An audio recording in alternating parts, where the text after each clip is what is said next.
इससे पहले गुरुवार को एनडीए की राष्ट्रपति पद की उम्मीदवार द्रौपदी मुर्मू ने दिल्ली में पीएम मोदी, गृह मंत्री अमित शाह और रक्षा मंत्री राजनाथ सिंह से मुलाकात की। वो आज नामांकन करेंगी। इस मौके पर पीएम मोदी समेत बीजेपी के तमाम बड़े नेता मौजूद रहेंगे। इस बीच यूपी और उत्तराखंड के प्रस्तावक सांसदों ने उनके नामांकन प्रस्ताव पर दस्तखत भी कर दिए हैं। तो ये 3 तस्वीरें इस वक्त हम आपको दिखा रहे हैं। प्रधानमंत्री के साथ मुलाकात की तस्वीर ये आप देख रहे हैं। इस वक्त गृह मंत्री के साथ भी उन्होंने मुलाकात की और रक्षा मंत्री के साथ भी द्रौपदी मुर्मू की मुलाकात हुई।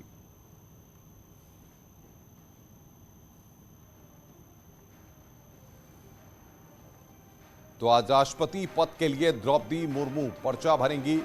बीजेपी के तमाम बड़े नेता इस दौरान वहां पर मौजूद रहेंगे। पीएम मोदी से द्रौपदी मुर्मू ने कल मुलाकात की थी, अमित शाह से भी मुलाकात की गई थी। आज शुक्रवार है, जुमा है, लिहाजा उत्तर प्रदेश में पुलिस प्रशासन एक बार फिर अलर्ट मोड पर है। जुमे के रोज माहौल न बिगड़े, इसे लेकर नोएडा पुलिस ने गुरुवार को शहर में फ्लैग मार्च निकाला और सुरक्षा इंतजामों को परखा है। पुलिस कमिश्नर आलोक सिंह खुद जवानों के साथ सड़कों पर उतरे। पुलिस ने सेक्टर 8 में जामा मस्जिद के आसपास फ्लैग मार्च किया।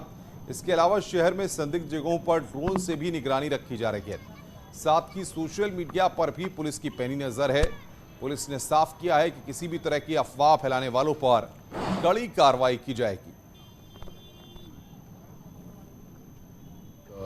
पुलिसिंग का अभिन्न अंग है जो प्रतिदिन अलग अलग क्षेत्रों में की जाती है।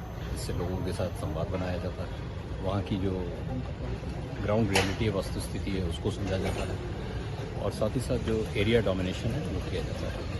अभी एक बहुत लंबी फुट पेट्रोलिंग ऑर्गेनाइज की गई सेक्टर 8, सेक्टर 9 और जो हमारे सेंसिटिव एरिया था स्टेट के उन क्षेत्रों में, इसमें यहाँ का सभी क्षेत्रों पर भ्रमण किया गया और जो कल की कुछ महत्वपूर्ण अवसर भी हैं, कुछ लॉ एंड ऑर्डर के चैलेंजेस भी हैं, उनके दृष्टिगत ये सभी जगह।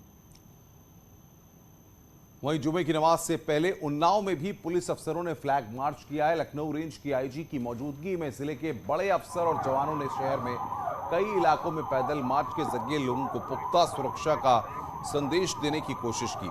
पुलिस ने माहौल बिगाड़ने की कोशिश करने वालों के खिलाफ कड़ी कार्रवाई करने की चेतावनी दी है। फ्लैग मार्च से पहले अधिकारियों ने कानून व्यवस्था की समीक्षा बैठक की।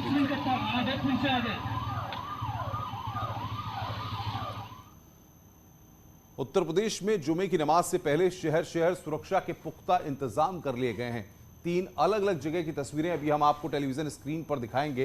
पहली तस्वीर आप कानपुर की देखेंगे, जहां पर 3 जून को हिंसा हुई थी, लिहाजा पुलिस अब पूरी मुस्तैदी के साथ इंतजामों को कर रही है। दूसरी तस्वीर आप वाराणसी की देख रहे हैं, जहां पर 10 जून को पत्थरबाजी और बवाल हुआ था। दोनों बड़े शहरों में पुलिस पूरी मुस्तैदी के साथ डटी हुई है और इस बार जुमे के दिन किसी तरह की दिक्कत न हो, इसके लिए पुख्ता इंतजाम किए गए हैं। कानपुर में पुलिस ने फ्लैग मार्च किया तो वाराणसी में अधिकारियों ने धर्मगुरुओं के साथ बैठक कर अमन चैन बनाए रखने की अपील की है। तीसरी तस्वीर गाजीपुर की है, जहां पर पुलिस ने फ्लैग मार्च के जरिए पुख्ता सुरक्षा का संदेश दिया।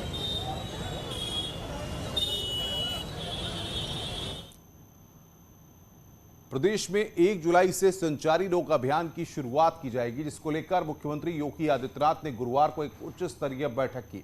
सीएम ने अधिकारियों को डेंगू, मलेरिया, चिकनगुनिया जैसी बीमारियों की रोकथाम के लिए निर्देश दिए हैं। सीएम ने कहा कि यह सुनिश्चित किया जाना चाहिए कि सभी बस्तियों में साफ सफाई रहे और फॉगिंग की जाए।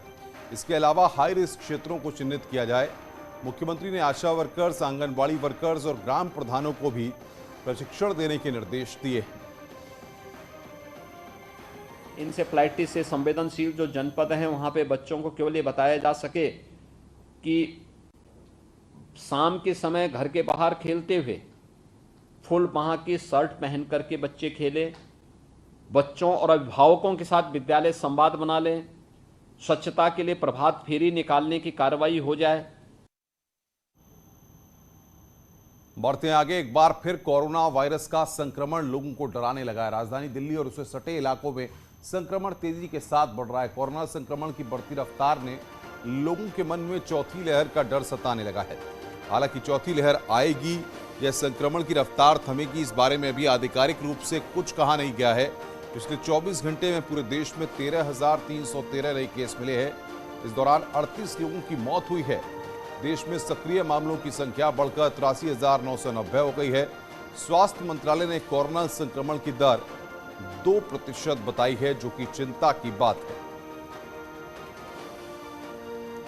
और आइए अब देखिए कि गाजियाबाद, वाराणसी और कानपुर जैसे महानगरों में कोरोना संक्रमण को लेकर क्या तैयारी है और क्या स्थिति है। 15 से 20 पर डे जो है पॉजिटिव आ रहे हैं, लेकिन जो भी केस आ रहे हैं वो सभी होम आइसोलेशन में हैं। बहुत कम सिम्टम आ रहे हैं उन लोगों को, और वो घर पे ही उनको दवा दी जा रही है, घर पे दवा खा के ठीक हो जा रहे हैं। देखिए, कोरोना को लेकर जो अस्पताल की और कानपुर शहर के चिकित्सीय स्थिति है वो लगभग तैयारी जैसे पहले के राउंड में थी वैसी तैयारियां पूरी अभी भी हैं। ऑक्सीजन का सरम इंतजाम हो चुका है। ये पिछले 4-5 दिन से ये देखा गया है कि मरीज जो है हल्का सा बुखार, गले में दर्द करके आ रहे हैं, खांसी भी है साथ में, तो मुश्किल से 2-3 डेज का सिम्टम लेके मरीज आ रहे हैं। तो कुछ मरीजों की जो जांच रैपिड एंटीजन टेस्ट भी पॉजिटिव पाए गए, कुछ के RT-PCR भी पॉजिटिव पाए गए।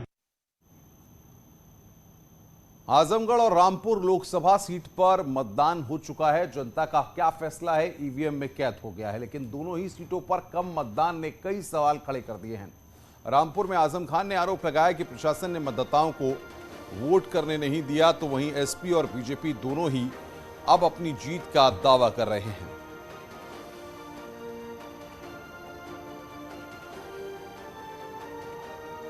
आजमगढ़ लोकसभा सीट हो या फिर रामपुर लोकसभा सीट, दोनों ही जगह बेहद कम वोटिंग हुई है। आजमगढ़ में 48.58% मतदान हुआ है, तो रामपुर में करीब 39% मतदान हुआ। अब सवाल है कि कम मतदान के मायने क्या हैं। बता दें कि चुनाव के नतीजे 26 जून को आएंगे।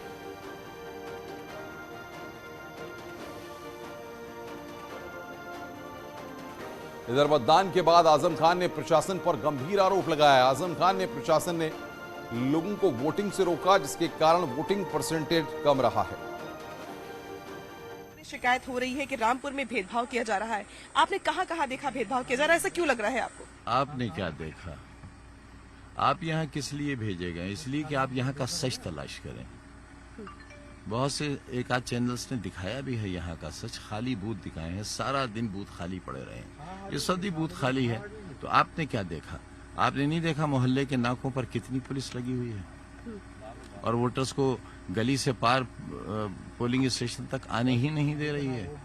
तो हमसे ज्यादा तो आप देख रहे हैं। देखा मैंने, डीएम से सवाल भी पूछा इसको लेकर के कि ये आरोप लगाया जा रहा है, तो उन्होंने कहा नहीं, आप जो आपने देखा था वो पूछिए ना कि हमने ये देखा है, हमारे कैमरे ने ये देखा है।